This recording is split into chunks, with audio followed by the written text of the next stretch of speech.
함께 수요 예배로 나오신 합정교회 성도님들을 주님의 이름으로 환영합니다. 함께 기도하시겠습니다.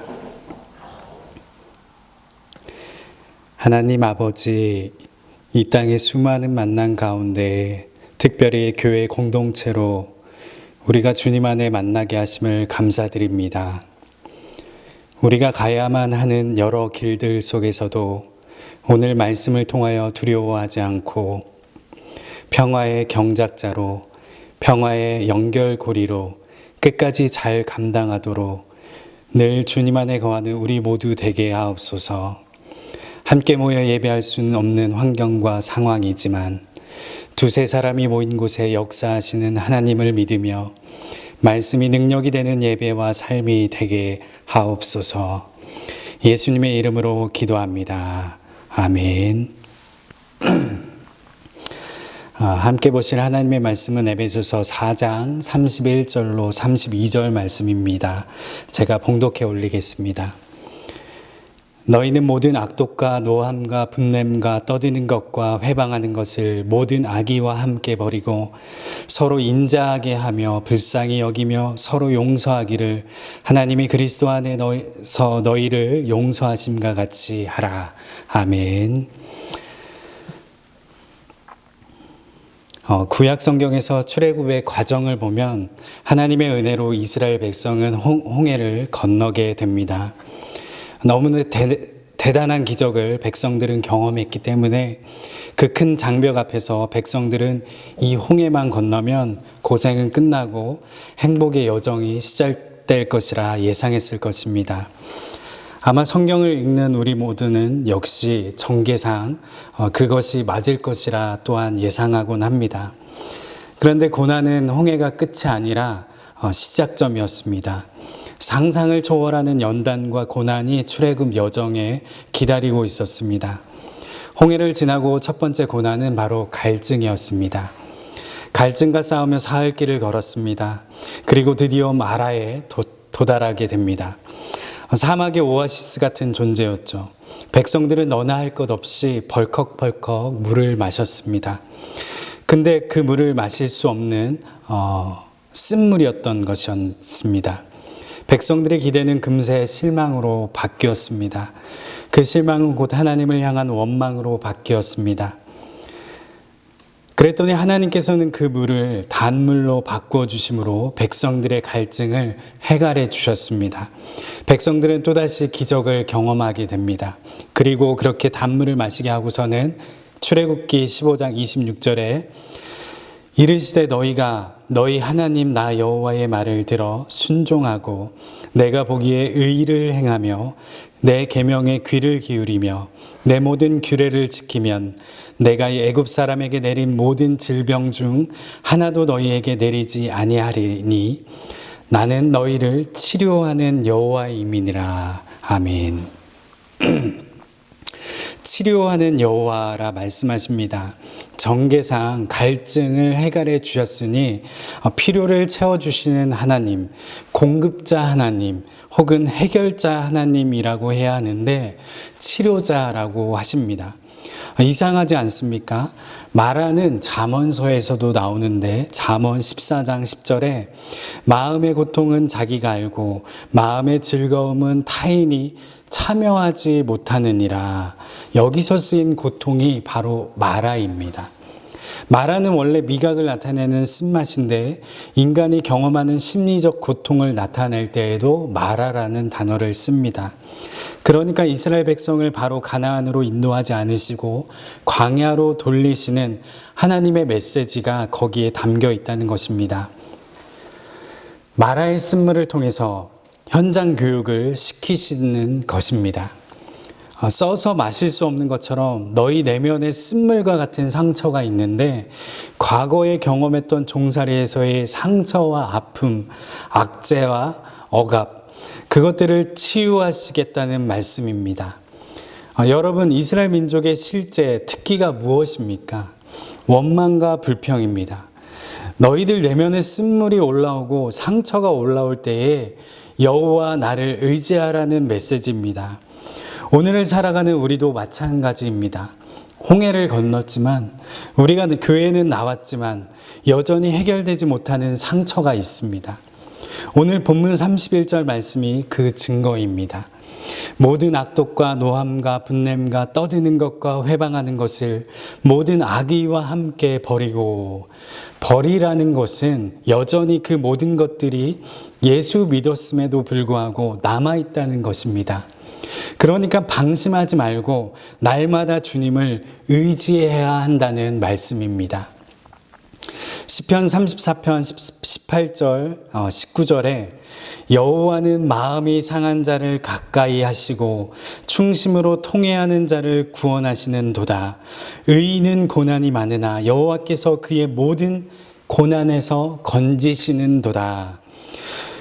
여러분, 이 말씀은 다윗의 고백인데요. 34편의 이 말씀의 표제문이 이렇습니다. 다윗이 아비멜렉 앞에서 미친 채 하다가 쫓겨나서 지은 시. 그러니까 시의 배경이 여러분들이 잘 아시듯이 블레셋에서 정체가 탄로나서 아비멜렉 앞에서 침을 흘리고 미친 척 겨우 목숨을 건지며 도망을 나오고 아둘람 동굴에서 쓴 시가 바로 34편이라는 것입니다. 여러분, 다윗이 얼마나 비참했겠습니까? 그 내면이 얼마나 큰 상처로 비통하고 힘들었겠습니까?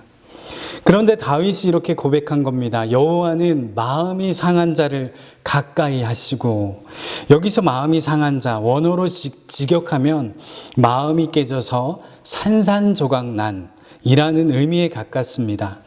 사울을 위시해서 얼마나 많은 원수들이 다윗을 위협하고 그것으로 인해서 마음이 산산조각 나고 비참해지는 이 처지가 되어도 여러분, 그래도 다윗이 견딜 수 있었던 것 무엇입니까? 여호와가 가까이 하시기 때문이라고 고백합니다. 우리가 이 땅을 살아가며 마음이 깨지는 경험을 얼마나 많이 합니까? 누가 여러분들의 마음을 깨트렸습니까? 누가 부주의해서 마음이 부서지셨습니까? 부모, 친구, 직장 동료, 심지어는 교우, 교역자까지도 여러분들의 마음을 상하게 할 때가 있습니다. 수없이 많은 관계를 통해서 우리는 날마다 종종 마음이 깨트려집니다. 그러나 여러분, 무슨 이유에서든지 간에 다윗의 고백처럼 이스라엘 백성에게 들려졌던 이 말씀, 나는 너를 치유하는 여호와 하나님이니라, 이 하나님의 음성이 들려지기를 축복합니다. 그래야 31절에서 열거했던 끔찍한 분노의 결과들을 넘어서서 32절로 넘어갈 수 있습니다.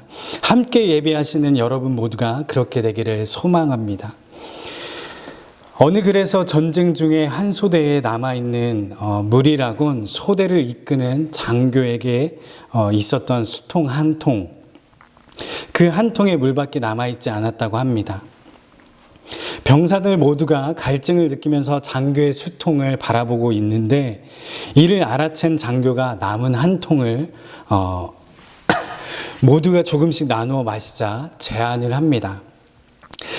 장교가 물통을 들고 먼저 마시려고 하는데 소대원 모두가 갈증이 허덕이는 눈빛으로 자신을 바라보고 있었다는 거죠. 장교가 먼저 벌컥벌컥 마시고 다음 사람에게 그 물통을 건네주었는데 이상하게 수통에는 물이 그대로였다는 것입니다. 재밌는 것은 모두가 벌컥 마셨는데 마지막 사람이 수통을 들었을 때에도 물은 여전히 그대로 남아 있었다는 것입니다. 다음 사람을 위해서 배려하며 소대원 모두가 물을 마시지 않고 마시는 척만 했다는 것입니다. 모든 병사들은 얼굴에 미소가 가득하였고 더 이상 갈증을 느끼는 사람은 아무도 없었답니다. 여러분, 이 광경, 이 모습이 오늘 본문 32절 서로 인자하게 하며 불쌍히 여기며 서로 용서하기를 하나님이 그리스도 안에서 너희를 용서하심과 같이 하라, 이 단계가 아닙니까? 긍휼과 사랑으로 하나가 된 모습이요, 주변을 둘러보는 이 마음의 태도요, 이 모습이 전쟁 중 우정을 나누는 병사들에게만 나타나는 모습입니까? 실제로 교회 공동체의 모습이 그리해야 하지 않습니까? 주위를 둘러보면 우리가 살아가는 이 땅은 온통 31절의 모습이 난무하고 있지는 않습니까? 여러분, 예수 믿는다는 것이 무엇입니까? 예수님을 따른다는 것이 무엇입니까? 당장 저부터 이 질문을 저에게 적용해 보면 목회는 무엇입니까? 여러분, 이 질문은 제가 신학교를 들어가는 순간부터 20년이 넘는 지금 이 순간까지도 현재 진행형입니다. 오래전 동기 선배, 후배들에게 목회가 무엇입니까? 이 문제를 가지고 질문을 했는데 얼마나 유창한 대답들, 얼마나 많은 대답들, 얼마나 다양한 대답들을 들었는지 모릅니다. 그런데 답은 유창한데 어느 하나 마음에 꽂히는 답은 없었습니다. 그런데 우연히 어느 은퇴를 앞두신 목사님께서 이런 말씀을 해주셨습니다. 목회란 간단하다. 목회는 예수님을 따르는 것. 예수 따른다는 것은 허락하신 영혼들을 향한 긍휼함을 품는다는 것. 여러분, 대답은 너무나 간단했습니다. 이 답변이 저에게만 해당되는 이야기입니까? 그렇지 않습니다. 예수 믿는 우리 모두가 목표로 삼아야 하는 길입니다. 여러분들이 예수 믿고 내면에 마라의 쓴물과 같은 상처가 치유가 되고, 그리고 치유가 되었다면 누군가에게는 생수가 되어야 한다는 것입니다. 그런 통로가 되시기를 축원합니다. 그렇다면 치유함을 받은 자들에게 나타나는 능력이 있는데 첫 번째로 친절입니다. 31절에서 32절로 넘어와 첫 번째로 인자라는 단어가 나오는데 한마디로 친절이라는 단어입니다. 로이드 존스 목사님은 이 부분을 유익한 사람이 되라, 다른 사람들에게 도움을 주는 사람이 되라 라고 주석을 붙였습니다. 어느 한 가정에서 아이가 책을 너무 좋아하는데 형편상 책을 구입할 수가 없었다고 합니다. 요즘에야 서점에 들어가서 책을 읽어보고 책을 펼쳐보는 것이 자유롭지만 예전에는 들어가서 책을 펼쳐본다는 것이 쉽지 않았잖아요. 학교 앞 서점이 있었는데 진열대에 책 한 권이 이렇게 놓여져 있었다고 합니다. 책이 이렇게 펼쳐져 있었는데 그 책을 아이는 등하교를 하면서 매일 보았다고 합니다. 그런데 어느 날부턴가 항상 같은 페이지였던 책이 하루에 한 장씩 이렇게 넘겨져 있었다고 합니다. 무슨 이유입니까? 서점 주인이 매일같이 유리 너머 책을 유심히 보다가 가는 아이를 보고는 아이에 대한 배려로 책을 한 장씩 넘겨놓았다는 것입니다. 여러분, 이것이 친절입니다. 유난을 떨어가면서 모두가 알 수 있게 거창하게 하는 것이 친절일 수도 있지만 내게 허락되어진 삶의 터전에서 목마른 이웃에게 물 한 잔 떠주는 것이요, 여러분 삶 가운데 친절의 능력이 나타나시기를 기도합니다. 두 번째로는 긍휼입니다. 32절에 불쌍히 여김. 원어적으로는 그 의미가 다른 사람의 연약한 부분을 보면서 슬퍼하는 따뜻한 마음이라는 의미를 갖습니다. 앞절의 말씀, 화해를 거부하는 격렬한 상태, 이런 악독한 상태에서 주님 은혜로 말미암아서 32절로 넘어오니까 긍휼의 시선으로 바뀌었다는 것입니다. 이런 치유함을 받은 자에게서 나타나는 특징, 능력이라는 것입니다. 여러분, 우리 안에 이런 능력이 있습니까? 당대의 의인이라고 평가되었던 노아도 그 의인됨의 능력이 어디서부터 기인합니까? 성경에 보니까 하나님께 은혜를 입었더라라고 성경은 증언하고 있습니다. 그러니까 우리가 아무리 친절하려고 긍휼한 마음을 가지려고 애써도 한계가 있다는 것입니다. 왜 그렇습니까? 애초에 이 능력은 우리 안에서 나올 수 있는 것이 아니라 받아야 하는 것이기 때문입니다. 우리 모두 긍휼한 마음이 부어지기를 소원합니다. 아이가 걷기까지요, 여러분, 아이는 1,500번, 2,000번 정도를 수없이 넘어진다고 합니다. 그런데 아이가 넘어지는 것을 보고선 그 어느 부모도 그 넘어진 아이에게 너 왜 못 걷냐고 나무라지 않습니다. 부모의 초점은 넘어지는 것에 맞춰 있지 않기 때문입니다.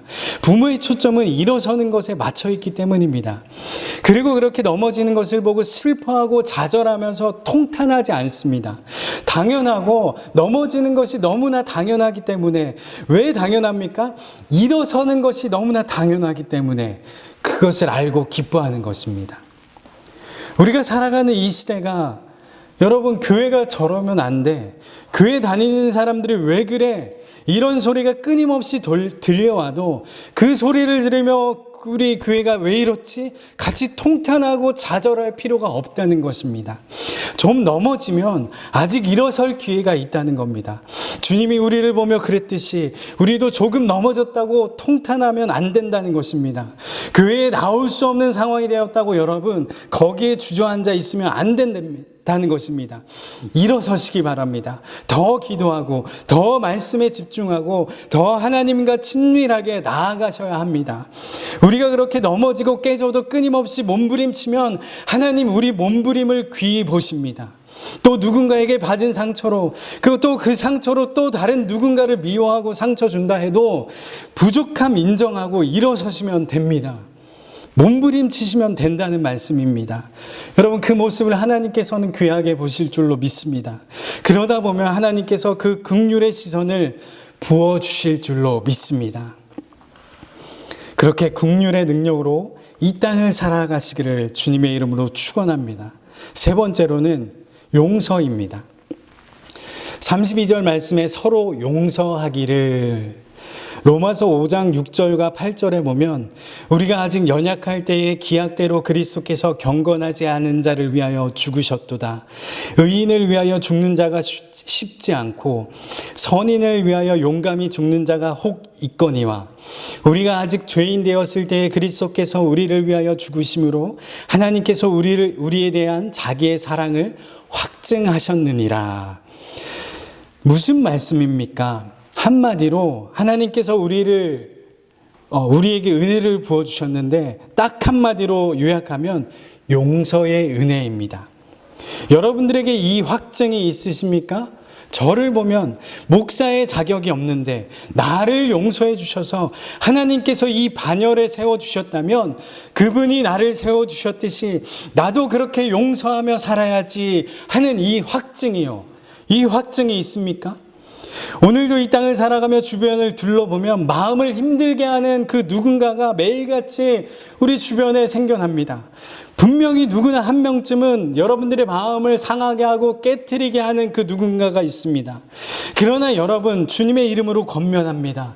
그런 그 누군가가 있다면 무조건 용납하시기를 권면합니다. 안 되지만, 내 이 이성으로 내 마음으로 도저히 안 되지만 자격 없는 나를 이토록 용납하셨던 그 주님의 그 은혜로, 그 은혜의 힘으로 용납하면 그 상대방이 바뀌어 갈 때쯤 오히려 여러분들은 완전히 바뀌어 있을 줄로 믿습니다. 그것이 하나님의 뜻입니다. 톰 소여의 모험을 쓴 유명한 미국 소설가 마크 트웨이는 이런 말을 했습니다. 용서란 짓밟힌 제비꽃이 자신을 짓밟은 발 뒤꿈치에도 향기를 남기는 것과 같다. 짓밟히면서까지도 그 짓밟은 그 구두발에, 발 뒤꿈치에 자신의 향기를 남기는 건, 이것이 용기라는 것입니다. 여러분, 이 말을 들으면 예수님이 생각나지 않습니까? 자신을 짓밟는 수많은 사람들에게 그대로 응수하지 않으시고 오히려 구원의 향기, 사랑의 향기를 남기신 분이 예수님입니다. 오늘날 우리에게도 끊임없이 그 사랑은 흘러 넘칩니다. 오늘 함께 예배하는 사랑하는 합정교회 성도 여러분, 이 은혜의 능력으로 언제나 친절하며 언제나 긍휼한 마음으로 용서하는 자리에까지 늘 나아가시며 이 땅에서 천국의 삶을 살아가시기를 주님의 이름으로 축원합니다. 기도하시겠습니다.